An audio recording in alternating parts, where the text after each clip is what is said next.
사람을 먼저 생각하는 본격 시사 클래스 오창익의 뉴스 공감을 듣고 계십니다.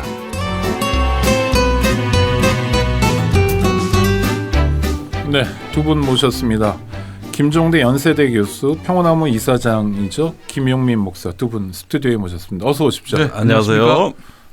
두 분은 같은 김 씨인데 형제는 아니시죠? 네, 그렇습니다. 예. 제가 존경하는 분이죠. 제가 더 존경하는 분이에요. 존경 배틀을 하시는 사이군요. 얼마나 존경하는지는 방송을 통해서 한번 확인해 보도록 하고요. 일단 김종대 교수님 고발당하셨네요. 대통령실이 고발한 거죠? 어째 질문이 무슨 축하 인사같이 하시니까. 걱정하는 거죠. 그런데 뭐 방송에서 많이 물어가지고요. 네네. 인터뷰도 많이 했습니다만은 좀 난데없이 진짜 날벼락같이 고발을 당했어요. 네. 보통 이런 일이 있으면 언론중재위가 일단 먼저 언론에서 중재 신청을 해가지고 했던 이야기 때문이니 어떻게 취재를 했느냐, 또 이것이 언론의 어떤 그 격에 맞느냐, 뭐 여러 가지를 따져보고 그 중간에 이제 합의안을 조정하지 않습니까? 근데 다짜고짜 형사 고발을 해버리니까 아직 고발장도 못 봤어요, 사실. 일단 뭐 엄포를 세게 지르고 고발부터 해놓고 그 다음에 이제 뭐 이후로 과정을 보자는 이야기 같아요. 김어준 씨가 진행하는 TBS 라디오 프로그램에 출연하셔서 했던 얘기 때문에 대통령실이 고발한 거죠? 예, 저도 그렇게 봅니다. 뉴스공장 측도 그렇게 알고 있더라고요. 정확한 건 그런데 모르시고요. 사실은 그 유튜브 방송에서 그 전날 이미 했던 얘기를 그 지상파 방송이니까 뉴스공장에서는 아주 압축적으로 함축적으로 짧게 했어요, 전화로. 네네. 그리고 김어준 진행자가 공장장이라고 하죠. 그 견제하는 질문도 많이 했어요. 아니 이거는 아직 확인 안 된 거 아니냐는 식의. 그래서 안 된 건 안 된 대로 얘기를 했거든요. 그런데 둘을 묶어서 그날 오후에 발표해 버리더라고요. 그런데 그러니까 내용은 뭡니까? 어떤 얘기를 방송에서 인터뷰에서 하셨기에 고발까지 당한 거죠? 물론 그 말이 고발당한 말이냐 아니냐 그건 뭐 따져봐야 되지만 오창익 앵커도 이렇게 물어보셨지만은 같이 또 고발될 가능성이 있지 않을까? 저는 뭐 각오하고 여쭤보는 그러니까 바로 이 정도 수준인데 물어봤는데 그 천공으로 알려진 그 우리가 뭐 이 정권의 어떤 그 뭐 대통령 멘토라고도 알려져 있고 유명하죠. 3월에 그 한남동에 그 육군 참모총장 관사에 들렸다. 이후에 그 관저가 참모총장 관저에서 그 외교부 장관 관저로 대통령 관저 후보가 바뀌었다. 이랬는데 이 이야기를 군 관계자로부터 직접 이제 들었다. 이렇게 이야기를 했는데 그 얘기를 교수님이 군 관계자에게 들었다는 거죠? 예, 국방부 관계자. 현직에 있을 때 문재인 정부 하에서 인수위 국방부 때. 고위직이에요. 인수위 때죠. 그래가지고 그래서 사실 확인을 6개월 동안 해보려고 노력했으나 천공은 질의서까지 다 받고도 입장 표명을 거부하고 그것을 또 국방부에 보고했던 육군의 최고위 책임자는 현재까지도 아무런 입장을 밝히지 않고 있다. 단지 그 사회부 기자한테 한번 전화로 부인한 적이 있는데 좀 약합니다. 그래가지고 확인 안 된 건 안 된 대로 얘기했어요. 이건 확인이 이 부분은 당사자한테 확인을 못한 어떤 그 차원에서 한 얘기고 그래서 그걸 조금 시청자들이 좀 판단해 주십사 하는 건데 이 얘기를 그냥 저 뉴스공장에서 했다고. 아침에 했다고 그날 오후에 벌써 형사고발하겠다고 발표가 나가버렸어요. 김 이사장님도 고소고발에 대해서는 굉장히 일가견이 있을 정도로 많이 당하셨잖아요. 많이 당하기도 했고 솔직히 죄송하지만 많이 하기도 했습니다. 그런데 이게 정권 초기에 사실 그것도 라디오 방송에서 인터뷰 가지고 대통령실이 고발하는 건 좀 이례적인데요. 어떤 생각에서 이런 고발을 했을까요? 그러니까 기본적으로 이 사실은 민주 사회라면은 의혹 제기, 그 진실을 찾아가는 과정 아니겠습니까? 이런 것들이 보장돼야 합니다. 이게 헌법이 보장하고 있는 언론의 자유인 것인데 이걸 뛰어넘어서 공포로서 질서를 유지하려는 그런 어떤 그 의도가 읽힙니다. 통치 기술이 읽히는데요. 이거 바람직하지 않습니다. 특히 지금 현 정부 같은 경우 지지율을 관리하기 위한 차원에서라도 여러 가지 그 리스크들을 최소화하겠다 이런 뜻이 읽혀집니다만은 그러나 이 합리적인 어떤 의심에 대해서는 보장을 해주고 또 설령 그것이 낭설이라 하더라도 성실하게 국민들에게 해명하고 이것은 잘못된 견해입니다라고 이렇게 해명을 해야 되는데 그렇지 않고 무턱대고 형사 고발부터 한다. 이거는 의혹 제기하지 말라 앞으로 우리를 불편하게 할 만한 이런 이 합리적 의심조차도 불가능하다라는 이야기가 아니겠는가라고 판단을 합니다. 천공이란 사람이 한남동의 육군참모총장 공간 또는 뭐 외교부 장관 공간에 들렸다는 것에 대해서 대통령실은 공식적으로 입장을 밝힌 바가 있나요? 이번이 처음입니다. 그러니까 허위 사실에 의한 어떤 가짜 뉴스라고 허위 사실이라고 이제 형사 고발을 한다는 이야기인데 네. 전 적용 법규도 뭔지 모르겠어요. 아직까지 고발장을 못 봤으니까. 네. 오늘 대통령 워딩이 나왔는데 자유민주 깨려는 거짓 선동 세력과 절대 타협 반대 이런 말을 했어요. 이거는 거짓 선동. 교수님이 거짓 선동 세력인 거네요. 제가 제목만 봐가지고 알 수 없습니다만은. 뭐 가짜 뉴스 유포하는 사람들에 대해서 엄단해야 한다 또는 특정 언론을 거론해서 고통을 줘야 한다 이런 발언을 과거 대통령이 했단 말이죠. MBC입니까 아니면 TBS입니까? 더 탐사입니다. 네, 예, 고통을 줘야 한다. 더 탐사 유튜브 언론. 네. 그런 발언도 과거에 있었고요. 그래서 대통령께서 이 자유민주를 언급했다면은 이 거짓 선동 세력이라고 그 매도하기 전에 성실하게 해명하고 아닌 건 아닌 걸로 바로 잡아주는 그래서 그 권력을 그 국민을 향해서 휘두르는 것이 아니라 좀 합리적으로 사용했으면 하는 그런 바람이 있습니다. 네. 아니 공직자는 질문받는 존재이기도 하잖아요. 네. 국회의원 하실 때 뭐 여러 가지 당에도 질문들이 들어올 거 아니에요. 왜 의정활동 이렇게 하냐 저렇게 하냐. 네. 그럴 때마다 고발하거나 고소하거나 하면 안 되는 거 아닙니까? 아니 일단 지금 이 정부의 어떤 그 전형적인 하나의 어떤 특징이 드러나는 건데 사실 네. 이것만이라면 얘기를 못 하겠는데 제가 엊그제 문재인 정부 시절에 청와대 행정관을 만났어요. 네. 압수수색했다는 사실을 털어놓아서 깜짝 놀랐는데 그 청와대 당시 행정관 수석 비서관 중에서 현재 수사 대상이 100명이랍니다. 그런데 청와대에서 상근했던 직원들 중에서 예. 그 사람이 비서실장을 했던 뭐 수석을 했던 뭐 행정관을 했던 100명이요. 지금 압수수색, 출국금지, 소환 이런 것들이 다 걸려 있는. 그러니까 수사 대상이 100명이면은 청와대 비서실 400여 명 중에 행정요원하고 기능직 빼고 파견된 사람들 이런 사람들 예, 네. 직원의 절반입니다. 거의 다예요. 그렇게 보면은 행정관급 이상만 100명이라면 한 사건이 어느 수석실에 그 걸려 있다면 그 수석실이나 비서관실 전체가 수사 대상이고 다 수사해 버리는 거예요. 그러니까 이런 식이면 정권 하나를 통째로 초토화하는 거거든요. 단순히 문재인 전 대통령만 겨냥해서 뭐 사회 사건 등을 통해서 압박하는 정도. 수준이 아니네요. 네. 그러니까 하도 이런저런 걸로 사건화 많이 하고 수사를 어떤 광범위하게 진행하니까 과거에 청와대뿐만이 아니고 지금 국정원에도 뭐 100명 이상 지금 대기 발령된 상태고 경찰은 뭐 아주 몇 개 기수를 통째로 날린 거 아닙니까? 그렇죠. 예. 이렇게 되다 보니까 이게 어떨 때는 하나의 권력 자체, 지난 정부 자체가 목적이 아닌가 해가지고 이렇게 적폐 수사 당시에도 우리가 본 적이 없는 예, 엄청나게 그 규모와 강도 면에서 전례 없는 스펙타클이다.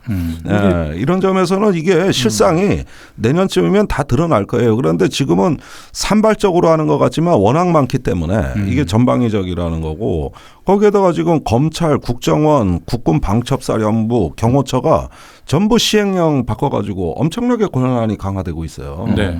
내년에 이제 용산을 떠받치는 몇 개 권력의 기둥들이 다 재정비가 끝나요. 1번 검찰 했고요. 지금 국정원 규정 바꿔가지고 그 신원조에 인물 3평 다 수집할 수 있게 됐고요. 경호처가 군경 지휘 감독한다 그랬고요. 네. 국군 방첩사가 이제 민간 기관 기업에도 정보 활동하겠다고 시행령 바꾸고 있고요. 군대 밖에. 예, 군대 밖에 뭐 방위산업체라든가 연구소라든가 거기에다가 또 시행령 개정안에는 자료를 요구하면 협조해야 된다. 이렇게까지 써 있어요. 아주 초법적 개정안이 지금 입법 예고돼 있는 상태거든요. 근데 법률에 의하지 않고서 그 사람에게 불이익을 줄 수는 없잖아요. 이게 헌법 체계상. 근데 법률 개정 아니라 이건 뭐 민주당이 버티고 있으니까 못할 테고 시행령 통치를 국민들의 인권을 미치는 걸 가지고 하는 거는 나중에 다 문제가 되는 거 아닌가요? MB 때 주로 이런 일들이 많이 발생했죠. 다시 지금 MB 때로 복원된 게 아닌가 싶은데 이제 결국에는 이 공포로서 그 질서를 유지하겠다라는 의지가 확연해 보입니다. 사실 1964년 미국 연방 대법원이 지금 우리에게는 어떤 상식이 돼버린 법상식이 돼버린 현실적 악의라는 법리를 만들어냈는데 이게 뭐냐면은 진실이라고 볼 만한 여지가 있다면 설령 허위 사실로 드러나더라도 그것을 보도한 사람, 논평한 사람은 면책될 수 있다. 이 현실적 악의가 없다면은 폭넓게 이런 허위 사실이라 하더라도 면책할 수 있다라는 내용인데 이제 그 대법관 그 판결문을 쓴 대법관 말은 질서는 처벌의 공포를 통해서만 달성될 수 있는 게 아니다. 악마의 대변자에 대응하는 법은 선의 대변자를 내세우는 것이다. 공적 토론에서 발휘되는 이성의 힘, 집단지성의 힘을 믿고 법으로 침묵을 강요하는 일은 피해야 한다. 이렇게 얘기하고 있는데 우리 김종대 전 의원님 포함해가지고 여하간 하여튼 좀 불편하게 하는 그런 발언들은 아주 초장의 형사처벌, 민형사상 배상 청구로 그야말로 입을 틀어막겠다라는 것은 지금 민주주의답지 않은 그런 행보가 아닐 수가 없습니다. 김용민 이사장님 말씀하시는 미국의 판결이라는 게 1964년에 나온 건데 제가 태어나기 1년 전입니다. 그러니까, 아이고 참.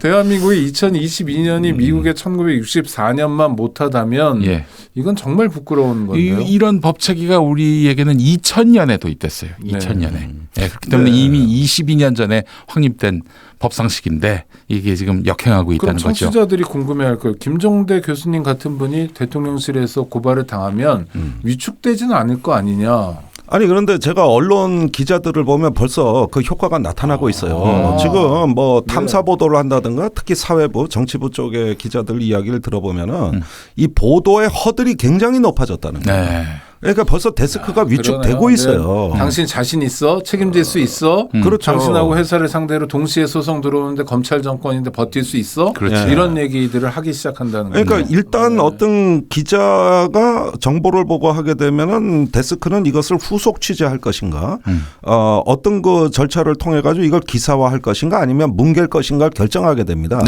그런데 이 과정에서 고소고발이란 단어가 벌써 떠오르는 거예요. 그러니까 이 허들이 자꾸 높아지는 것이죠. 그렇게 되면은 지금 뭐 제가 고발을 당한 게 문제가 아니고 기자들의 어떤 그 피드백 되는 이 어떤 분위기가 굉장히 데스크에서 허들을 높인다.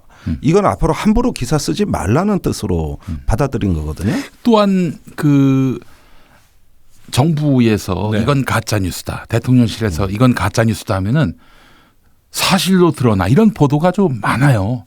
아니 그 기자가 발로 뛰어서 사실인지 가짜인지 그 규명했습니까? 규명한 것도 없어요. 취재한 것도 없어요. 그냥 정부 발표가 그러하니까 이건 가짜 뉴스다. 이렇게 판단을 해버린다는 거죠. 언론인들도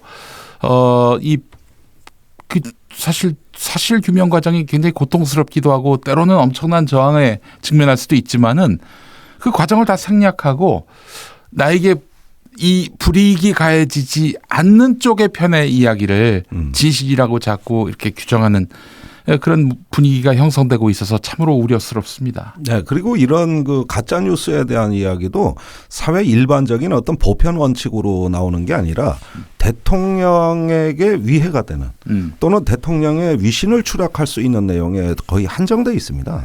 그러니까 어떤 언론이나 어떤 그 국가의 안위 또는 어떤 시민보호라는 어떤 대의에서 뭔가 우리는 저 가짜 뉴스하고 이렇게 결연히 싸우겠다 이런 어떤 공적인 가치가 아니라 어떤 권력의 어떤 사적인 이익들이 있는 거예요. 그러니까 그런 부분들에 걸리는 거. 예를 들면은 뭐 김건희 여사에 이런 관한 걸 가지고 싸운다든지 이런 게 아니라는 거죠. 그런 게 아니고 예컨대 뭐 대통령 부부 얘기, 부부 얘기라든가 또 뭐 그 무속인 얘기라든가 이런 식의 어떤 면에서 선별적인 정밀 타격을 하는 잣대입니다. 겁니다, 이게.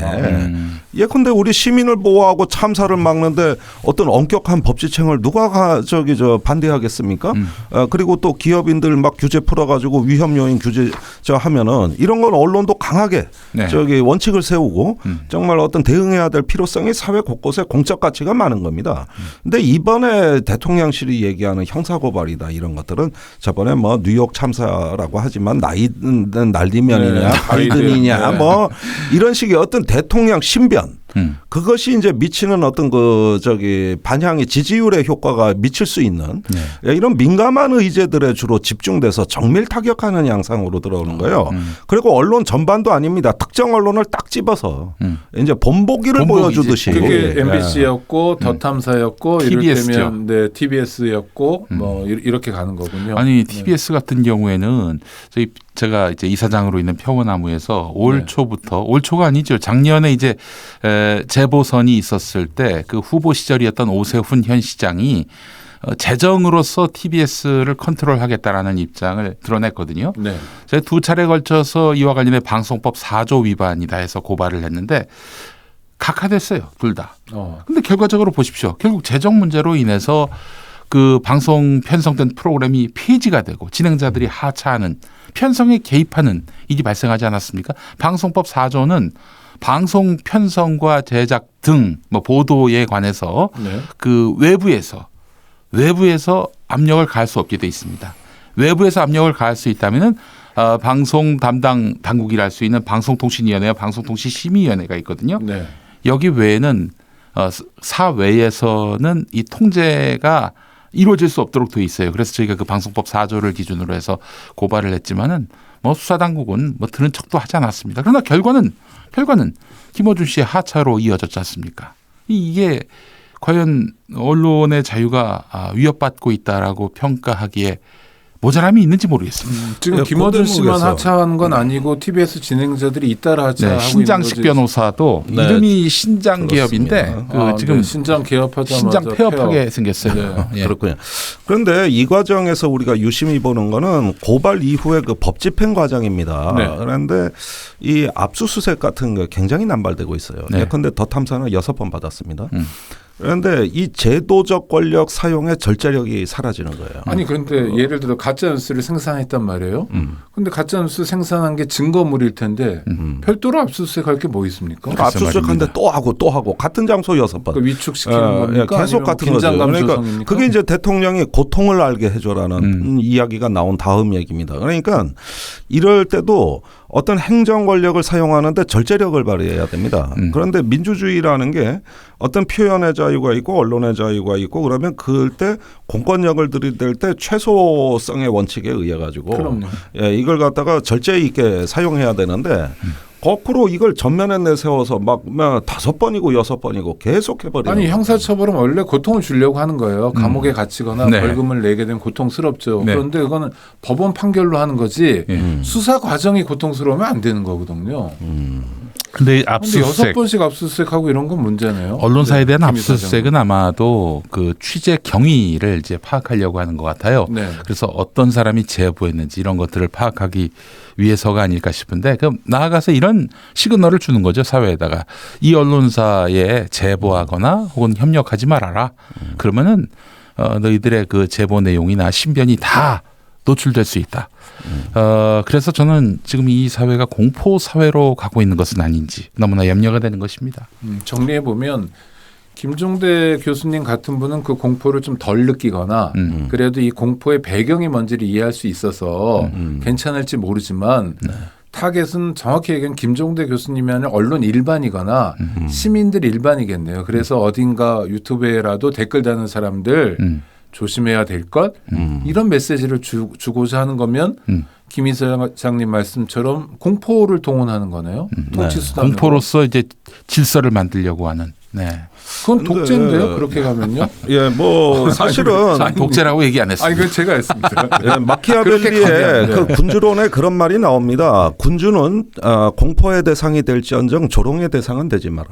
그러니까 지금까지 그 윤 대통령이 좀 뭐 어떤 하나의 질곡에 빠져 있었던 측면은 뭐냐 하면은 본인이 힘을 과시하기 전에 지지율이 폭락하면서 상당히 어떤 그 이렇게 조롱거리로 소비된 측면이 있어요. 네. 그리고 외신에도 이게 계속 나갔습니다.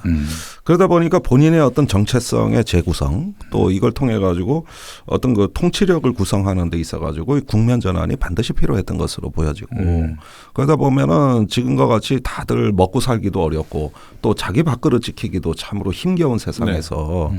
뭔가 이런 어떤 그 불안의 정서에 편성해 가지고 힘을 과시하고 여차하면은 그냥 응징할 수 있는 네. 이런 어떤 그 체벌의 그 능력을 보여줌으로써 본인은 전국 또 국면 반전을 꾀할 수도 있다고 보는 것 같거든요. 언제 어느 때든 그 권력이 힘을 드러내면 뭐 어떤 방식으로 어떤 힘을 드러내면 지지율이 상승하게 돼 있어요. 실제로 최근에 그 지지율 전통적 그 국민의힘 지지 여론이 다시 결집하고 있는 양상 아니겠습니까? 화물연대에 대해서 힘을 드러냈죠. 최근에. 그리고 또 이제 최근에 뭐 야당 대표라든지 전 정부 인사들에 대한 강제 수사 이런 것들도 보면은 여권 지지층들을 결집시키는 요인이 됐던 것 같습니다.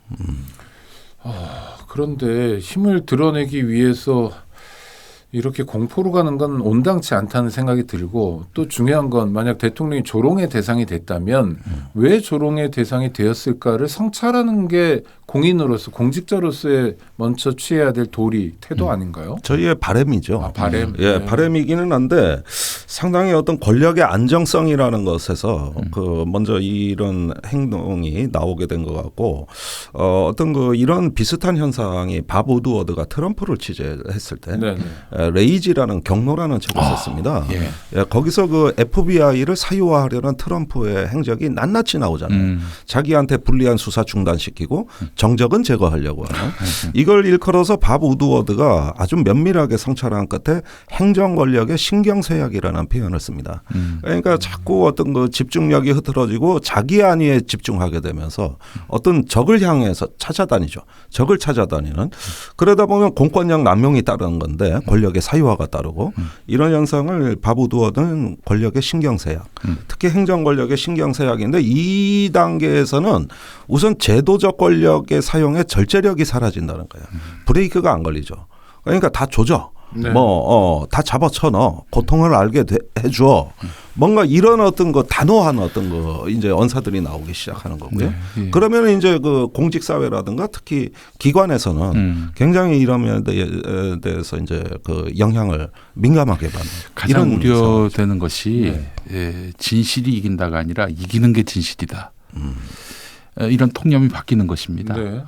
지금처럼 확증 편향이 뭐 진영별로 이렇게 강화되고 있는 상황에서 진실은 하나인데 이 서로 이 진실이 이렇다 A다 B다 이렇게 나누는 상황에서 이것을 합리적으로 진실을 찾아가는 과정들이 다 그냥 무시되고 또 이렇게 간과되고 이런 가운데서 권력을 가진 자가 진실을 멋대로 이제 자기 원하는 방향으로 가공하려 한다면은 이걸 막아야 하는 것이 민주주의거든요. 김용민 이사장님 말씀대로 예를 들면 그 바이든이냐 날리면이냐도 어떻게 세상에 누군가를 지지하는 것에 따라서 들리는 게 달리 들리는 세상이 되면 이건 정말 어떤 의미에서 말세 아닙니까? 네. 아니 그런데 오히려 그렇다 하더라도 그런 관점을 다 인정해 주자는 거예요. 아니 그렇게 들릴 수 있다. 그러니까 저기 직사각형 면적구 하는데 가로가 중요합니까? 세로가 중요합니까? 이걸 갖고 논쟁하는 것처럼 우매한 일이 어디 있습니까? 보수는 보수가 보는 세상이 있고 진보는 진보가 보는 세상이 있는 거예요. 한쪽은 파이를 키우고 싶어 하지만 한쪽은 분배를 중시합니다. 이게 다 가로축이고 세로축인데 이렇게 이루어가는 구성된 세계라는 거 이런 점들을 인정하면서 그 다름을 인정할 때 똘레랑스 관용의 그 정서가 풍부해지는 거거든요. 근데 이거는 가로가 맞다, 세로가 틀리다. 그러니까 그 세로라고 얘기하는 사람을 처벌하는 이런 문화. 이게 문제라는 말씀이잖아요. 세로는 좌우로 되어 있으니까 처벌하고 싶어지네요. 가로는 위야. 거꾸로군요. 세로 가로가. 말을 거꾸로 드렸습니다. 김종대 교수님 근황을 한마디 여쭤본 건데 벌써 이렇게 시간이 많이 지났네요. 우리 김용민 이사장님 근황은 어떠신지 요새 뭐 촛불 집회를 이끌고 계시다고요? 어떤 의미인가요? 아니 이제 이 변희재 그 미디어워치 대표 고문 뭐 대표적인 보수의 연사고요. 저하고 해서 7월부터 전국을 돌아다니면서 이제 보수, 진보, 통합, 촛불 또 태극기 집회를 열었었습니다. 근데 이렇게 소위 말해서 케미가 잘 맞으세요? 그분하고 제가 이제 그 나이가 같긴 합니다만은 한 20년 동안 서로 아주 뭐 극과 극의 시국관을 가졌지만은 서로 진실이 무너지는 사회는 안 된다. 이런 차원에서 함께 촛불을 또 태극기를 들고 있는 상황입니다. 네. 그 이제 고리는 뭐냐면은 지난 2016년 탄핵 때만 하더라도 변희재 고문 같은 경우에 박근혜 대통령 탄핵 반대고요. 저는 탄핵 찬성 입장이었거든요. 근데 이제 두 사람이 아주 극렬한 또 이제 반대 입장이었지만은 그 박근혜 전 대통령 수사에 한 부분이었던 태블릿 PC 네네. 조작건과 관련해서 이 변희재 대표 고문이 이 조작이 확실하다라는 입장을 밝혔고 거의 6년에 걸친 조사 끝에 그것을 설득할 수 있는 논리를 이제 만들어냈어요. 그러니까 뭐 진실을 찾아낸 것이죠. 그 과정 속에서 아니 그 우리는 박근혜 대통령 탄핵 그리고 이것을 지지했지만은 그러나 증거 조작을 해가지고 박근혜 전 대통령을 뭐 그 파면하고 구속하자 이런 주장을 한 건 아니었거든요. 네. 변희재 대표 고문 같은 경우에는 박 전 대통령의 탄핵이 잘못됐다 이런 관점 속에서 이 증거 조작을 찾아냈다라고 밝히고 있는 것이고요. 그러니까 우리는 진실로서 서로 이제 손을 잡았다 이렇게 볼 수 있습니다. 그래서 당시 증거 조작과 관련한 진실을 제대로 밝히고 진실 조작에 관여했던 사람들에 대해서는 처벌하자 이런 입장에서 같이 촛불과 태극기를 들었던 것입니다. 네, 재미있습니다. 근데 재밌어요. 네. 촛불과 태극기. 그 동안에 아주 참 이게 이쪽에 좌우 합작 같은데 신간해로 묘사하시는 분도 있습니다. 신간해.